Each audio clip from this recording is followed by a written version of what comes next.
Bismillahirrahmanirrahim. Assalamualaikum warahmatullahi wabarakatuh. Waalaikumsalam warahmatullahi wabarakatuh.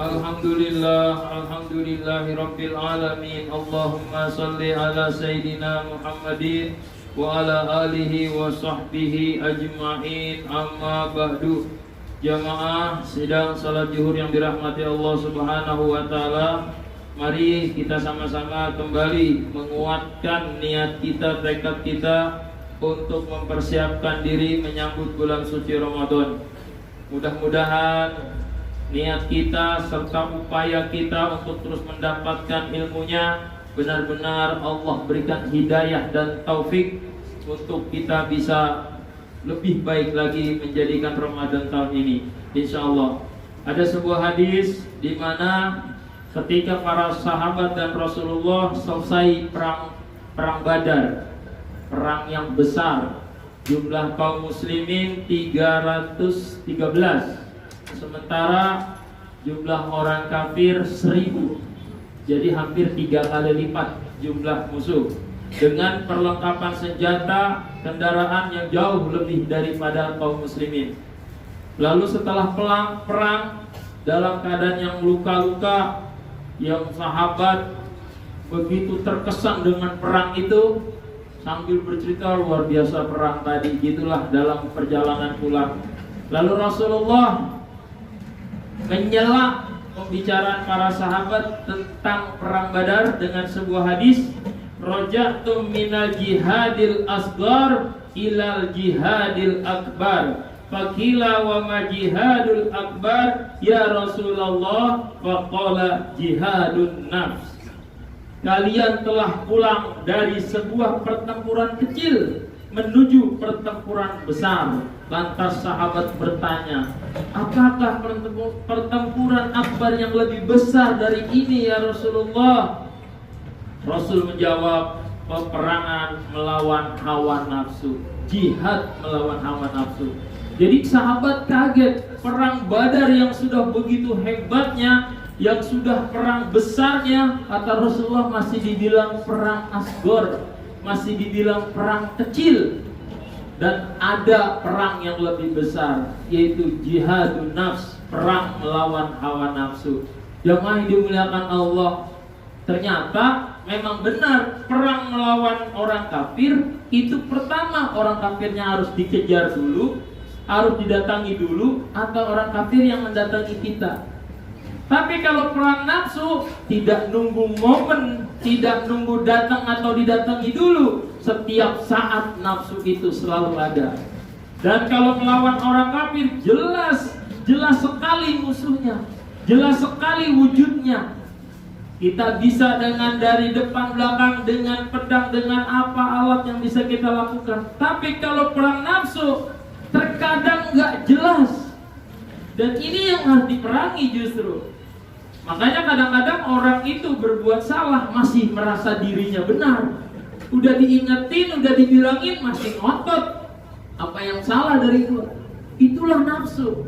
Terkadang bisa membenarkan sesuatu yang salah. Bahkan bisa-bisanya kesalahan itu kita perjuangkan, kita bela mati-matian, karena tadi sudah ditutupi oleh nafsu. Nah, pendapat At-Thaibi dalam kitab Al-Kashif Al-Haqaiq itu tentang hadis tersebut adalah sangat indah. Mudah-mudahan ini kita bisa lebih pahami lagi. Mujahid bukan orang yang berperang dengan orang-orang kafir musuh semata, tetapi juga mujahid yang sejati adalah orang yang memerangi nafsunya, mendorongnya dan memaksanya agar taat kepada Allah. Hal itu karena nafsu seseorang adalah musuh yang lebih kuat dibandingkan kaum kafir yang memusuhi. Karena orang kafir yang memusuhi berada pada posisi yang jauh, tidak akan bertemu dan berhadap-hadapan dengan mereka kecuali jika ada kondisi tertentu. Sedangkan nafsu seseorang, maka ia akan selamanya bertemu dengannya. Nafsu akan menghalangi orang melakukan kebaikan dan ketaatan, tidak diragukan lagi berperang dengan musuh dekat lebih penting dibanding berperang dengan musuh yang jauh. Jadi musuh yang dekat itu sebenarnya lebih berbahaya. Makanya ada istilah musuh dalam selimut alias pengkhianat. Ini musuh yang paling efektif untuk menghancurkan kekuatan ketimbang musuh yang jauh. Termasuk nafsu. Nafsu itu benar-benar bisa melencengkan niat. Niatnya semestinya udah ridho Allah lillahi ta'ala, tapi bisa jadi melenceng untuk yang lain. Dan itu sekali lagi tanpa disadari. Nafsu itu sebuah maksiat dibungkus menjadi sebuah keindahan. Akhirnya dalam pikiran dan hati kita terjadi pembenaran. Akhirnya kita toleransi dan kita terbiasa dengan kemaksiatan. Nah, jamaah yang dimuliakan Allah, nafsu kita dalam berpuasa yang pertama adalah yang menjalani puasanya itu sendiri. Saya sangat sadar kondisi di tengah-tengah seperti ini, aktivitas yang sangat menantang ini tidak semudah orang-orang yang tidak seperti ini. Mungkin misalnya saya hanya guru, hanya kerja di kelas, itu pun hanya setengah hari, hanya sebatas teriak-teriak itu di dalam ruangan, bahkan dengan kipas angin. Tapi saya sadar saudara-saudaraku yang ada di sini itu berada di jalanan dengan teriknya matahari. Tapi itulah memang pilihan kita. Kita ditakdirkan oleh Allah punya satu ikhtiar, punya satu usaha yang ada di tengah-tengah lapangan atau di tengah-tengah jalan. Tetapi kita juga sebagai seorang hamba Allah, kita punya kewajiban, yaitu berpuasa. Saya yakin nafsu bapak-bapak sekalian yang terbesar adalah bagaimana bisa mengalahkan agar tetap bisa puasa. Walaupun pembelaan diri terkadang pasti ada, tapi panas Pak Ustaz, saya nggak sanggup. Ini benar-benar kerjaan yang habis tenaga, keringat, lemes. Iya betul Pak. Tapi kalau kita mengukur orang-orang tua kita di kampung yang bertani, bisa jadi lebih parah dari ini. Mereka tetap berpuasa sambil mencangkul kejemur matahari, hanya berlindung dengan topi taninya, tetap mereka berpuasa. Bahkan kalau nggak salah pernah saya ceritakan di sini, saya pernah saksikan di televisi itu ada seorang wartawan yang menanyakan kepada seorang kakek yang tidak pernah batal puasanya sekalipun dia pekerja jalanan, tukang gali jalanan untuk kabel.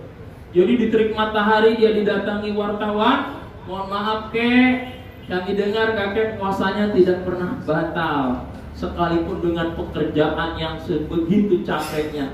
Dia ditanya dengan keringat yang mengucur, lalu dijawab, ya Mbak, namanya orang hidup butuh mencari nafkah. Kalau bekerja ini tanggung jawab saya untuk anak istri saya, apalagi mau lebaran.